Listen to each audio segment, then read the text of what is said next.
నమస్కారం, Chandu RK news కి స్వాగతం. హెడ్లైన్స్ చూద్దాం. కొత్తగా మెడికల్ కాలేజీల ఏర్పాటుకు అనుమతి. మొత్తం 8 కళాశాలలకు తెలంగాణ దరఖాస్తు. ఒక్కో కాలేజీలో 50 సీట్ల చొప్పున అనుమతి.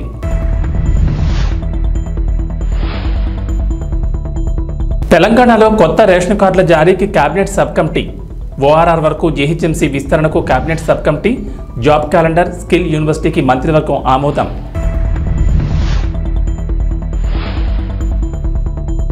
అమరావతి రైతులకు శుభవార్త. మరో 5 ఏళ్లు కౌలు కొనసాగింపు. 10 ఏళ్లు పూర్తి కావడంతో నిర్ణయం.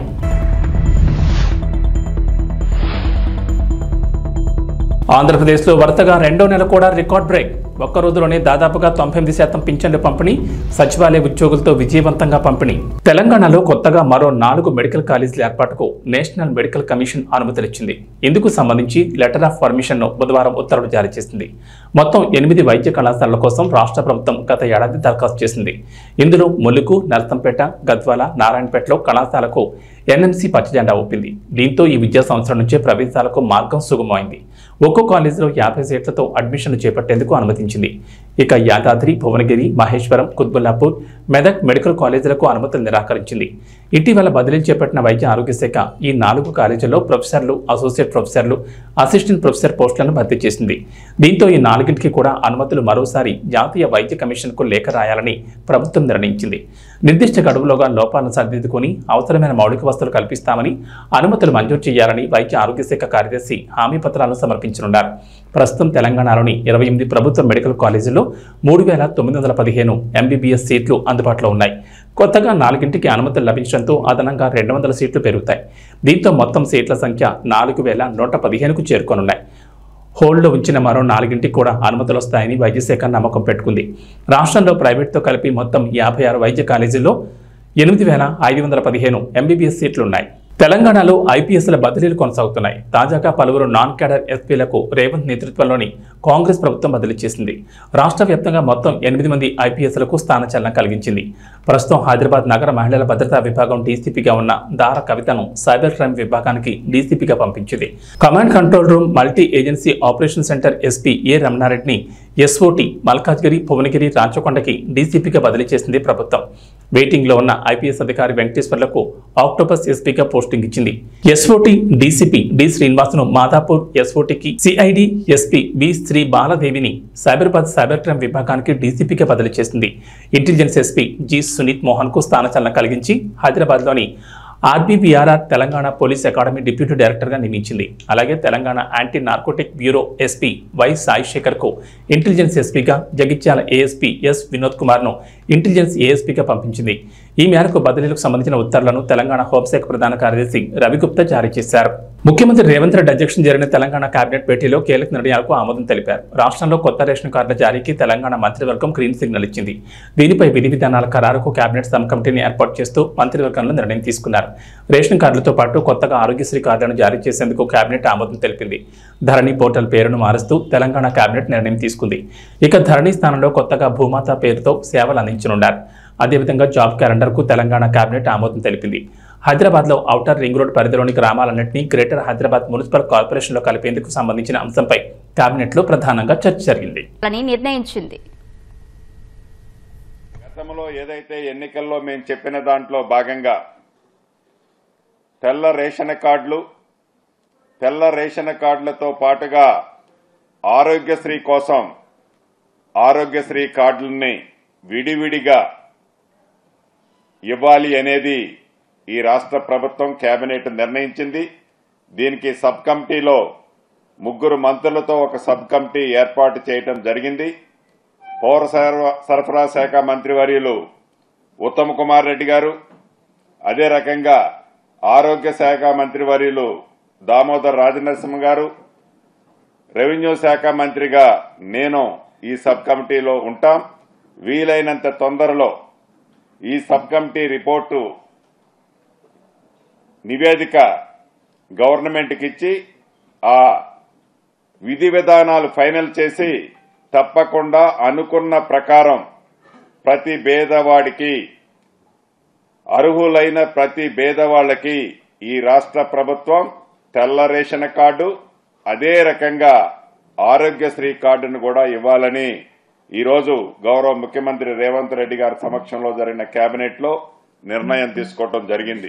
ఆంధ్రప్రదేశ్ ప్రభుత్వం అమరావతి రైతులకు శుభవార్త చెప్పింది. రాజధాని అమరావతి నిర్మాణానికి భూ సమీకరణలో భూములిచ్చిన రైతులకు సంబంధించి కీలక ప్రకటన చేసింది. భూములిచ్చిన రైతులకు ఎకరానికి ఇస్తున్న వార్షిక కౌలు మరో 5 ఏళ్ల పాటు ప్రభుత్వం చెల్లించాలని నిర్ణయం తీసుకుంది. ఇప్పటి వరకు ఎకరానికి ఎంత కౌలు చెల్లిస్తున్నారో అంతే మొత్తాన్ని రైతులకు ఇస్తారు. టీడీపీ ప్రభుత్వ హయాంలో 10 ఏళ్ల పాటు కౌలు చెల్లించాలన్న గడువు ఒప్పందం ముగిసింది. దీంతో మరో 5 ఏళ్లు పెంచాలని ప్రభుత్వం నిర్ణయించింది. ఈ మేరకు ముఖ్యమంత్రి చంద్రబాబు అధ్యక్షతన సచివాలయంలో ఇవాళ నిర్వహించే సిఆర్డీఏ సమావేశంలో నిర్ణయం ప్రకటిస్తారు. ఇదిలా ఉంటే అమరావతిలో నిలిచిన కట్టడాల సామర్థ్యాన్ని అంచనా వేసేందుకు స్పెషల్ టీం వస్తోంది. ఇవాళ ఐఐటీల నుంచి నిపుణులు అమరావతికి వస్తున్నారు. గత టీడీపీ ప్రభుత్వం అమరావతిలో నిర్మాణాలు చేపట్టింది. ఎమ్మెల్యే, ఎమ్మెల్సీ, సచివాలయం, అసెంబ్లీ, హైకోర్టు, మంత్రుల విభాగాధిపతుల బంగ్లాలు, గెజిట్ అధికారులు, ఎన్జీఓలు, 4వ తరగతి ఉద్యోగుల నివాస సముదాయాలకు నిర్మాణాలను మొదలుపెట్టింది. 2019 ఎన్నికల్లో అధికారంలోకి వచ్చిన వైఎస్ఆర్సీపీ ప్రభుత్వం ఆ పనుల్ని నిలిపివేసింది. వైఎస్ఆర్సీపీ ప్రభుత్వంలో తెలుగు అకాడమీ చైర్పర్సన్ గా బాధ్యతలు నిర్వహించిన లక్ష్మీపార్వతికి చంద్రబాబు సర్కార్ షాక్ ఇచ్చింది. ఆమెకు గతంలో కేటాయించిన ఆంధ్ర విశ్వవిద్యాలయం ప్రొఫెసర్షిప్ హోదాను ఉపసంహరించుకున్నారు. ఈ మేరకు Andhra university registrar professor N Kishore Babu ఒక ప్రకటన విడుదల చేశారు. ఆమెకు ఇప్పటివరకు వర్సిటీ నుంచి వేతనం చెల్లించలేదు. గతంలో ఆమె తెలుగు అకాడమీ చైర్పర్సన్ గా బాధ్యతలు చేపట్టిన సమయంలో యూనివర్సిటీలో పీహెచ్డీ విద్యార్థులకు గైడ్గా నియమించారు. తాజాగా ఈ విధుల నుంచి కూడా తప్పించారు. ఆమె గైడ్గా ఉన్న పీహెచ్డీ విద్యార్థుల్ని వర్సిటీ తెలుగు విభాగంలో మరొక ప్రొఫెసర్ దగ్గరకు మార్పు చేయాలని ఆదేశించారు. గత ప్రభుత్వ హయాంలో లక్ష్మీపార్వతి తెలుగు అకాడమీ చైర్పర్సన్ గా బాధ్యతలు నిర్వహించారు. ఆ సమయంలో ఆమెకు ఆంధ్ర యూనివర్సిటీ ప్రొఫెసర్షిప్ హోదా కట్టబెట్టడంతో పాటుగా పీహెచ్డీ విద్యార్థులకు గైడ్గా నియమించారు. అయితే ఇదంతా నిబంధనలకు విరుద్ధంగా జరిగిందనే విమర్శలు వచ్చాయి. అర్హత లేకుండా లక్ష్మీపార్వతి నియామకం జరిగిందని అప్పట్లోనే ఆరోపణలు వచ్చాయి. తెలుగు ప్రొఫెసర్ హోదాలో లక్ష్మీపార్వతిని పీహెచ్డీ విద్యార్థులకు గైడ్గా నియమించారు. అప్పట్లోనే ఈ అంశం హైలైట్ అయింది. తాజాగా కూటమి ప్రభుత్వం అధికారంలోకి రావడంతో ఆమెను ఆ పదవి నుంచి తప్పించారు. ఆంధ్రప్రదేశ్లో ఇటీవల భారీ వర్షాలు, వరదలు ముంచెత్తాయి. ముఖ్యంగా గోదావరి నదీ పరివాహక ప్రాంతాన్ని వరద చుట్టుముట్టింది. దీంతో ఇళ్లు విడిచి పునరావాస కేంద్రాలకు చేరిన కుటుంబాలను ఆదుకునేందుకు ప్రభుత్వం ముందుకొచ్చింది.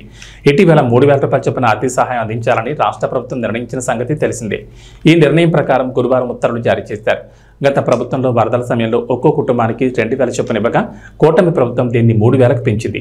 వరద ప్రభావిత ప్రాంతాల్లోని కుటుంబాలకు 25 కిలోల బియ్యం, కిలో చొప్పున కందిపప్పు, పామోలిన్, ఉల్లిగడ్డలు, ఆలుగడ్డల పంపిణీ కూడా ఉత్తర్వులు ఇచ్చారు. జిల్లాల వారీగా చూస్తే అల్లూరు సీతారామరాజు జిల్లాలో ప్రత్యేక ఆర్థిక సాయం, నిత్యావసరాల సరఫరాకు 15.29 కోట్ల విడుదలకు గ్రీన్ సిగ్నల్ ఇచ్చారు. ప్రకాశం, నెల్లూరు, అనంతపురం, శ్రీ సత్యసాయి, కర్నూలు, నంద్యాల జిల్లాల్లోని 14 పట్టణాల్లో త్రాగునీటి సరఫరాకు 14.84 కోట్లు విడుదల చేశారు. భారీ వర్షాలు, వరద ప్రభావిత 8 జిల్లాల్లో ఆహారం, పాలు, వైద్య సేవలు, త్రాగునీటి సరఫరా, పారిశుద్ధ్య చర్యల కోసం 26.50 కోట్లను ప్రభుత్వం మంజూరు చేసింది. 2023 ఖరీఫ్ పంట నష్టం, డిసెంబర్లో తుఫాన్ నష్టానికి సంబంధించి 442 కోట్లు, 847.22 కోట్ల చొప్పున విడుదల చేస్తూ గెజిట్ జారీ అయింది. ఆంధ్రప్రదేశ్లో చంద్రబాబు సర్కార్ సరికొత్త రికార్డు నమోదు చేసింది. రాష్ట్ర చరిత్రలో తొలిసారి ఈ రికార్డును అందుకున్నారు. ఎన్టీఆర్ భరోసా పథకం కింద పింఛన్లను వరుసగా 2వ నెలలో కూడా ముఖ్యమంత్రి చంద్రబాబు నుంచి మంత్రులు, ఎమ్మెల్యేలు, ఎమ్మెల్సీలు, ఇతర ప్రజాప్రతినిధులు లబ్ధిదారుల ఇళ్లకు వెళ్లి పింఛన్లు పంపిణీ చేశారు. గురువారం తెల్లవారుజామున 5 గంటలకే పంపిణీ ప్రారంభించగా వరుసగా 2వ నెల సచివాలయ ఉద్యోగులతో పింఛన్ల పంపిణీ చేపట్టారు. ఆంధ్రప్రదేశ్లో ఒక్క రోజులోనే 97.50% మంది లబ్ధిదారులకు పింఛన్లు పంపిణీ చేశారు. గత నెలతో పోలిస్తే ఇది సరికొత్త రికార్డు. ఇక ఆగస్టులో మొత్తం 64.82 లక్షల మందికి పింఛన్లు అందించేందుకు గాను 2,737 కోట్లను రాష్ట్ర ప్రభుత్వం విడుదల చేసింది. గురువారం రాత్రి 9 గంటల సమయానికి 63.18 లక్షల మందికి నగదు అందించారు. ముఖ్యమంత్రి చంద్రబాబు శ్రీ సత్యసాయి జిల్లా మడకసిర నియోజకవర్గంలోని గుండుమనలోని బీసీ, ఎస్సీ కాలనీలో పర్యటించారు. ముందుగా వితంతు ఓబుళమ్మ, వృద్ధుడు రామన్న ఇంటికి వెళ్లి వాళ్ళిద్దరికీ పింఛన్ను స్వయంగా అందజేశారు. ఎస్సీ ఎస్టీ వర్గీకరణపై సుప్రీంకోర్టు సంచలన తీర్పు ఇచ్చినందుకు ఎస్సీ ఎస్టీ వర్గీకరణ సమర్థనీయమని, ఎస్టీలు చాలా వెనుకబడిన వర్గాలుగా ఉన్నట్లు ఆధారాలున్నాయని చెప్పడం చాలా సంతోషమని డోన్ కాంగ్రెస్ పార్టీ సీనియర్ నాయకులు డాక్టర్ గార్లపాటి మద్దులెట్టి స్వామి హర్షం వ్యక్తం చేశారు. ఈ సందర్భంగా మాట్లాడుతూ విద్యా ఉద్యోగాల్లో రిజర్వేషన్ల వర్గీకరణ ఆవశ్యకత ఉందని సుప్రీంకోర్టు అభిప్రాయపడిందని, కొన్ని కులాల్లో వర్గీకరణ చేసే వెసులుబాటు రాష్ట్రాలకు ఉండాలని, ఎస్సీ వర్గీకరణపై చారిత్రాత్మక తీర్పు వెలువరించడం, విద్యా ఉద్యోగాల్లో రిజర్వేషన్ల కోసం ఎస్సీ ఎస్టీ వర్గీకరణ అవసరమని చీఫ్ జస్టిస్ చంద్రచూడ్ నేతృత్వంలోని 7 సభ్యుల ధర్మాసనం 6:1 నిష్పత్తితో తీర్పు వెలువరించడం చాలా సంతోషమని అన్నారు. నమస్కారం. ఈరోజు ఎస్సీ వర్గీకరణ పైన సుప్రీంకోర్టు ధర్మాసనం 7 సభ్యుల ధర్మాసనం తీర్పు రాష్ట్రాలకు ఎస్సీ వర్గీకరణ చేసుకోవచ్చు అని చెప్పేసి ఒక అత్యున్నతమైనటువంటి తీర్పునివ్వడం ఎంతో సంతోషం. ఎందుకంటే గత 30 సంవత్సరాలుగా ఎంతోమంది అమరులు, మాదిగ బిడ్డలు చనిపోయి ఎన్నో రకాలుగా ఇబ్బందులు ఎదుర్కొని ఆరోగ్యాన్ని, ఆర్థికంగా సమయాన్ని వెచ్చించి ఈ ఉద్యమాన్ని నడిపినటువంటి శ్రీ మందాకృష్ణ మాదిగ గారికి నిజంగా శిరస్సు వంచి పాదాభివందనం చేస్తున్న చాలా శ్రీ నారా చంద్రబాబు నాయుడు గారు ఎస్సీ కేటగిరైజేషన్ను త్వరగా పూర్తి చేసి మరి ఎస్సీ క్లాసిఫికేషన్ను మరన్నీ విద్య, వైద్య, అదేవిధంగా అనేక రకాలైనటువంటి ఉద్యోగ, రాజకీయ అంశాల్లో కూడా ప్రధానంగా అవకాశం కల్పించాలని చెప్పేసి రేపు వచ్చే నోటిఫికేషన్లలో కూడా మరి ఈ యొక్క వర్గీకరణను అమలు చేసే విధంగా చర్యలు తీసుకోవాలని చెప్పేసి కాంగ్రెస్ పార్టీ డిమాండ్ చేస్తూ ఉంది. నా పేరు doctor Garlapati Maddireddy, Dhone Congress party senior నాయకులు. నమస్కారం. నంద్యాల జిల్లా డోన్లో డాక్టర్ బిఆర్ అంబేద్కర్ గురుకులం పాఠశాల ప్రిన్సిపాల్ విద్యార్థుల పట్ల నిర్లక్ష్యంగా వ్యవహరిస్తున్నారు. విద్యార్థులకు భోజనం సరిగ్గా పెట్టడం లేదని చాలా సమస్యలున్నాయని విద్యార్థుల తల్లిదండ్రులు విద్యార్థి సంఘాల దృష్టికి తీసుకురావడం వల్ల రాత్రి భోజన సమయంలో బహుజన స్టూడెంట్ ఫెడరేషన్ విద్యార్థి సంఘాల నాయకులు భోజనం చేయడం జరిగింది. ఈ సందర్భంగా మాట్లాడుతూ గురుకుల పాఠశాలలో ప్రతి పూట భోజనం చేయడం లేదు, పక్కనున్న గర్ల్స్ పాఠశాలను చేయించుకుని తెస్తున్నారు. అయితే ప్రధానంగా పాఠశాల ప్రధాన ఉపాధ్యాయుడు పర్యవేక్షణ సరిగా లేకపోవడం వల్ల కొన్ని సమస్యలకు విద్యార్థులు చెప్పుకోలేక ఇబ్బందులు గురవుతున్నారు. అదేవిధంగా విద్యార్థులకు పురుగుల అన్నం, పురుగులు పడిన కర్రీ మరియు ముదిరిపోయిన బెండకాయ కూర పెడుతున్నారని విద్యార్థులు వాపోతున్నారు. రెగ్యులర్గా విద్యార్థులకు అందుబాటులో ఉండే ప్రిన్సిపల్ నియమించాలని బహుజన్ స్టూడెంట్ ఫెడరేషన్ విద్యార్థి సంఘాలు కోరుతున్నాయి. ఈ కార్యక్రమంలో ఎంఎస్ఆర్ఎస్ఎఫ్ విద్యార్థి సంఘాల నాయకులు పాల్గొన్నారు.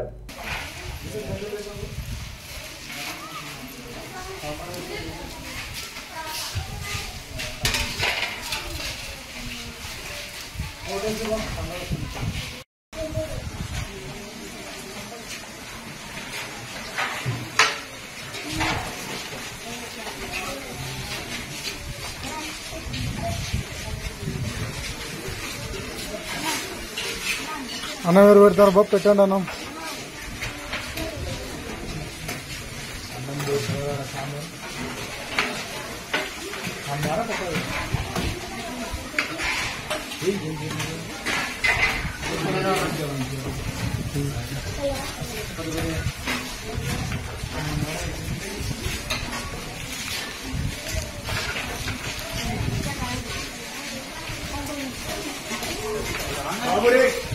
తినేవాళ్ళు తిన్నట్టు ఒక రోజు వాకింగ్ చేసి వాకింగ్కి వెళ్ళి దాంట్లో ఉంటాను.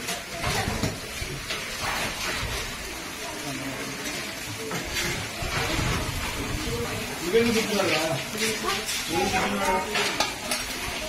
అప్పటి నుంచి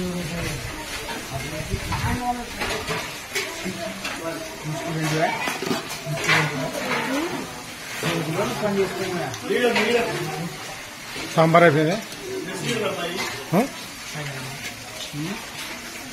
సాంబార్ అయిపోయింది. మరి ఇక్కడ పెడితే కదా పిల్లలు వేసుకునేది, ఆడ కింద పెడితే అట్లా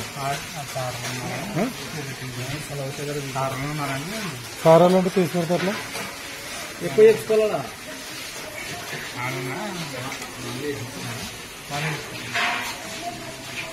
పశ్చిమ గోదావరి జిల్లా భీమవరం ఏరియా హాస్పిటల్లో అంతర్జాతీయ తల్లిపాల వారోత్సవాల్లో భాగంగా ఏర్పాటు చేసిన సమావేశానికి జిల్లా కలెక్టర్ చెదలవాడ నాగరాణి ముఖ్య అతిథిగా పాల్గొన్నారు.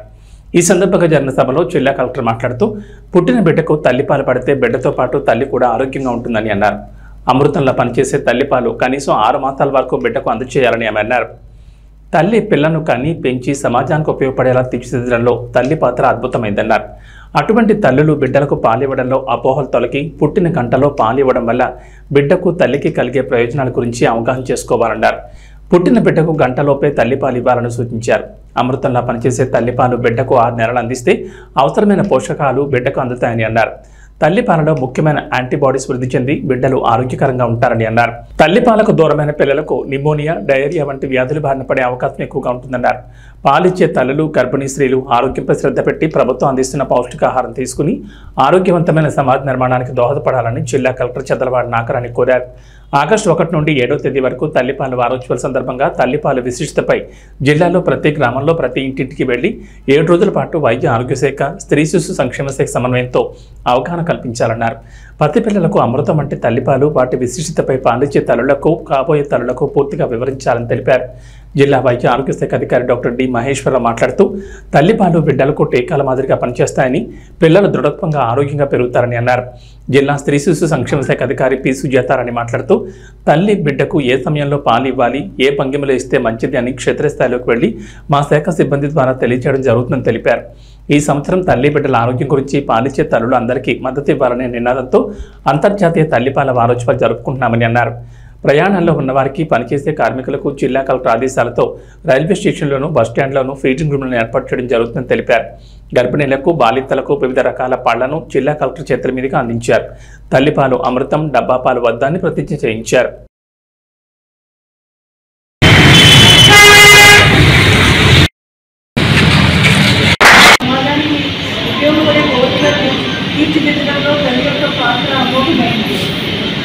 అలాగే బిడ్డ పుట్టగానే పాలు ఇవ్వడం అంటే ఈరోజు మనము అంతర్జాతీయ తల్లి పాల వారోత్సవాలు జరుపుకుంటున్నాము. ఇందులో ముఖ్యంగా తల్లి పాల యొక్క ప్రత్యేకత, ప్రాముఖ్యత, బిడ్డకి ఎంత అవసరమో అలాగే తల్లికి ఇవ్వడం కూడా ఎంత అవసరం అనే విషయాలన్నీ కూడా మనం ఈరోజు మాట్లాడుకుంటాము. ఎందుకంటే చాలా చోట్ల చాలా మంది ఇచ్చినా కానీ చాలా మందికి బిడ్డ పుట్టగానే పాలు ఇవ్వకూడదేమో, కొన్ని రోజులు, 1 రోజు 2 రోజులు ఆగాలేమో అనే ఒక అపోహలు ఉంటాయి.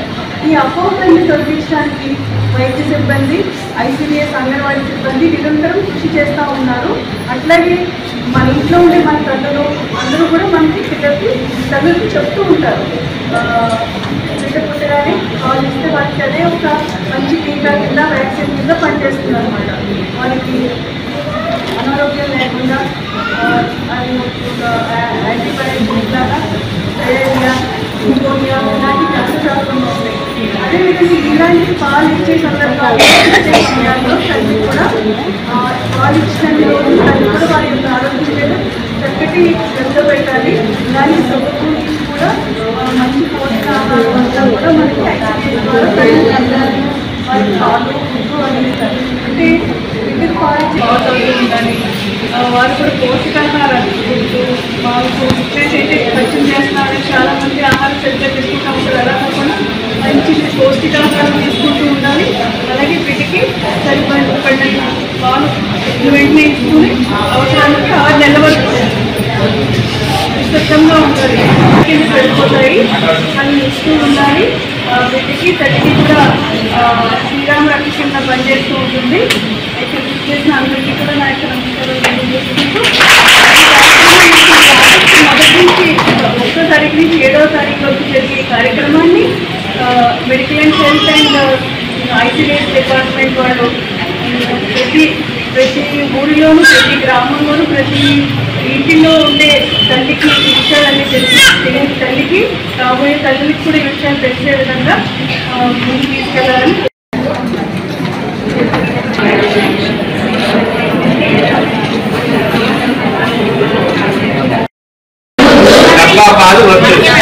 పర్యావరణ పరిరక్షణకు చెట్లు దోహదపడతాయని సిఐ సైదా అన్నారు. సిద్దిపేట జిల్లా గజ్వేల్ పోలీస్ స్టేషన్లో సిబ్బందితో కలిసి సిఐ సైదా మొక్కలు నాటారు. ఈ సందర్భంగా మాట్లాడుతూ ప్రతి ఒక్కరూ మొక్కలు నాటి వాటిని పరిరక్షించాల్సిన బాధ్యత ప్రతి ఒక్కరిపై ఉందన్నారు. వన మహోత్సవంలో భాగంగా పోలీస్ స్టేషన్ ప్రాంగణంలో మొక్కలు నాటడం జరిగిందని అన్నారు. పర్యావరణ పరిరక్షణకు చెట్లు దోహదపడతాయన్నారు. నేడు నాటిన మొక్కలు రేపటి వృక్షాలుగా మారి సమాజానికి మేలు కలిగే విధంగా చేస్తాయని, చెట్లు అమ్మ వంటివని, చెట్లను ప్రతి ఒక్కరూ పరిరక్షించాలని అన్నారు. ఈ కార్యక్రమంలో ఎస్ఐలు శంకర్, యాదగిరెడ్డి, ఏఎస్ఐ పాండరి, PC స్వామిగౌడ్, అమర్, భవానీ, స్వాతి, శ్రీలత తదితరులు పాల్గొన్నారు.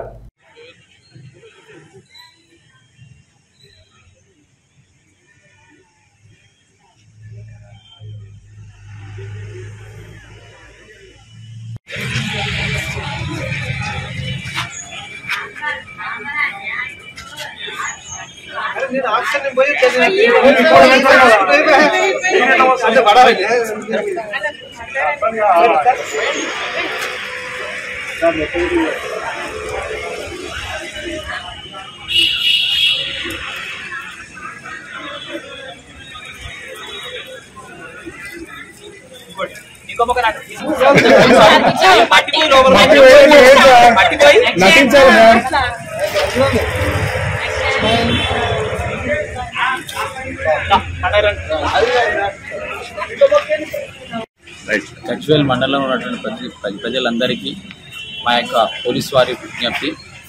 ఈరోజు మా గజ్వేల్ పోలీస్ స్టేషన్ లిమిట్స్లో పోలీస్ స్టేషన్ ఆవరణలో మనోత్సవంలో భాగంగా మొక్కలను మేమందరం నాటాము. మా యొక్క సిబ్బంది, నేను ఇన్స్పెక్టర్ గారిని, మరి నాతో పాటు ఎస్ఐలు, ఏఎస్ఐలు, మరి మా ఉమెన్ స్టాఫ్ అందరూ కూడా మొక్కలను నాటాము. అందులో భాగంగానే తమరు కూడా మీ వంతుగా ప్రతి ఒక్కరు మన గజ్వేల్ టౌన్లో ప్రతి ఒక్క ఇంటి ముందు ఓపెన్ ప్లేస్ ఉన్నట్లయితే రోడ్ల పక్కన ఎక్కడున్న పొలాల దగ్గర కూడా ప్రతి ఒక్కరు మనకు పర్యావరణానికి ఎటువంటి ఇబ్బంది కాకుండా ఉండాలంటే ఫ్యూచర్లో మనందరం బాగుండాలనుకుంటే మన పిల్లలు మొక్కలు నాటాల్సి వస్తుంది. కాబట్టి ప్రతి ఒక్కరికి పేరు పేరున తెలియపరుస్తున్నాను. కంపల్సరీ అందరూ కూడా మొక్కలు నాటవలసిందిగా మా యొక్క విజ్ఞప్తి. ప్రస్తుతం సమాజంలో పిల్లలపై కూడా ఎన్నో అఘాయిత్యాలు జరుగుతున్నాయి. ఆడ మగ అనే తేడా లేకుండా పిల్లలపై కూడా కొంతమంది నీచులు లైంగిక దాడి చేస్తున్నారు. దీనిపై సింగర్ చిన్మయ్ సోషల్ మీడియాలో గట్టిగానే పోరాటం చేస్తోంది. అయితే ఇటీవల తన భర్త రాహుల్ రవీంద్రన్ బిడ్డకి మధ్య జరిగిన ఓ ఇన్సిడెంట్ గురించి చిన్మయ్ సోషల్ మీడియాలో పోస్ట్ చేయడం పెద్ద దుమారం రేపింది. దీంతో చిన్మయ్పై చాలా మంది ట్రోల్ చేస్తున్నారు. తండ్రి కూతుల బంధాన్ని కూడా ఇంత నీచంగా చూస్తావా అంటూ చిన్మయ్పై ఫైర్ అవుతున్నారు. మరోవైపు చిన్మయ్ మాత్రం తన వాదనను బలంగా వినిపిస్తూ పలువురు బాధితుల పోస్టులను షేర్ చేస్తున్నారు. ఇక తాజాగా ఈ వివాదంపై ప్రముఖ సైకియాట్రిస్ట్ మిరియాల శ్రీకాంత్ తన అభిప్రాయాన్ని, విశ్లేషణను సోషల్ మీడియాలో షేర్ చేశారు. స్పర్శ, దీనిపై గత వారం రోజులుగా జరుగుతున్న దుమారం నేను చూస్తున్నాను. పిల్లల శారీరక మానసిక వికాసానికి కరచాలనం, కౌకలింతలు, మర్దన, స్పర్శతో కూడిన ఆటలు, కబడ్డీ వంటివి, కితకితలు, అభినందనతో కూడిన వీపు చరచడం ఇవన్నీ అవసరం. అవి తప్పు కూడా కాదు. అయితే పిల్లలు కొన్నిసార్లు కొన్ని రకాల స్పర్శల్ని వద్దనుకుంటారు. దాన్ని తల తిప్పడం ద్వారా, చేత్తో తొయ్యడం ద్వారా, వద్దని చెప్పడం ద్వారా తెలియజేస్తారు. దాన్ని మనం గౌరవించాలి. కానీ అలా అని అది ఎప్పటికీ ఇష్టం కాదని కాదు, మళ్ళీ ప్రయత్నించవచ్చు. ఇక పిల్లలకి పళ్ళు తోమడం, స్నానం చేయడం, బట్టలు మార్చడం వంటివి వాళ్ళు వద్దన్నా చేస్తాం. కానీ అవి చేసే ముందు నేను ఇది చేస్తున్నానని చెప్పడం, సబ్బు వాళ్ళనే రాసుకోమనడం, బట్టలు ఎంచుకోమనడం ద్వారా వాళ్ళకి ఆసక్తిని కలిగించవచ్చు. కానీ కొన్నిసార్లు పిల్లలు బాగా చిరాగ్గా ఉన్నప్పుడు వాళ్ళని ఏ పనికి బలవంతం చేయకూడదు. ఒక 2 నిమిషాలు ఆగి వాళ్ళు కుదురుపడ్డాక ప్రయత్నించవచ్చు అంటూ శ్రీకాంత్ చెప్పారు. పిల్లలకి ముందుగానే 3 ఏళ్ల వయసులో ఉన్నప్పుడే ఎక్కడెక్కడ ముట్టకూడని ప్రదేశాలు అన్నది ఒక బొమ్మ ద్వారా చెప్పొచ్చు. పెదాలపై ముద్దు, ఛాతీ, పిరుతులు, తొడలి లోపలి భాగం, జననేంద్రియాలు ముట్టడం నిషిద్ధమని ముందుగానే చెప్పాలి. స్నానం చేసేటప్పుడు, శుభ్రపరిచేటప్పుడు, వైద్యుడు పరీక్షించేటప్పుడు తప్ప ఇంకెప్పుడు ఏ సందర్భంలోనూ అక్కడ ముట్టాల్సిన అవసరం లేదు. ముఖ్యంగా ఆట పట్టించడానికి అన్నట్లుగా తల్లిదండ్రులే కాదు, ఇంకెవరు కూడా జననేంద్రియాలు ముట్టకూడదు. అపరిచితుల బొడిలో కూర్చోబెట్టుకోవడం, వాళ్ల బుగ్గలు కెలడం, భుజాలు పిసకడం వంటివి మంచిది కాదు అంటూ క్లారిటీ ఇచ్చారు. ఒలింపిక్స్ క్రీడలు జరుగుతున్న ప్యారిస్ నగరంలో ఇప్పుడు ఇండియా హౌస్ ప్రత్యేక ఆకర్షణగా నిలుస్తోంది. భారత అథ్లెట్లకు భారతీయ వంటకాలను అందించడం, సన్నద్ధత కోసం ఏర్పాటు చేసిన ఇండియా హౌస్ విదేశీ ఆటగాళ్లను అమితంగా ఆకర్షిస్తోంది. విశ్వ క్రీడల్లో పాల్గొనేందుకు వివిధ దేశాల నుంచి వచ్చిన క్రీడాకారులు మన ఇండియా హౌస్లో భారతీయ రుచులను ఆస్వాదించడమే కాకుండా యోగా చేస్తూ, బాలీవుడ్ పాటలకు డాన్స్ చేస్తూ ఆహ్లాదం పొందుతున్నారు. ఒత్తిడిని దూరం చేసుకుంటున్నారు. ఆసియాలోని అత్యంత ధనవంతుడైన రిలయన్స్ ఇండస్ట్రీస్ అధినేత ముఖేష్ అంబానీ సతీమణి నీతా అంబానీ ఈ ఇండియా హౌస్ను ఏర్పాటు చేశారు. ప్రస్తుతం ఆమె ఇంటర్నేషనల్ ఒలింపిక్స్ కమిటీ సభ్యురాలుగా కొనసాగుతున్న సంగతి తెలిసిందే. భారతీయ సంస్కృతి సంప్రదాయాలకు ప్రతీకగా ఇండియా హౌస్ను ఏర్పాటు చేశామని నీతా అంబానీ తెలిపారు. ఇక్కడ కాశ్మీర్, బనారస్ నుంచి తీసుకొచ్చిన కళాకృతులు, హస్తకళలు, భారత సంప్రదాయ ఆభరణాలను ప్రదర్శనకు ఇచ్చారు. విదేశీ అథ్లెట్లు, పర్యాటకులను ఇవి విశేషంగా ఆకట్టుకుంటున్నాయి. కళాకారుల నృత్యాలకు కాలు కదిపి డాన్స్ చేస్తున్నారు. ప్యారిస్ ఒలింపిక్స్ ప్రారంభమైన మరుసటి రోజే లా విల్లెట్ ప్రాంతంలో ఇండియా హౌస్ను ప్రారంభించారు.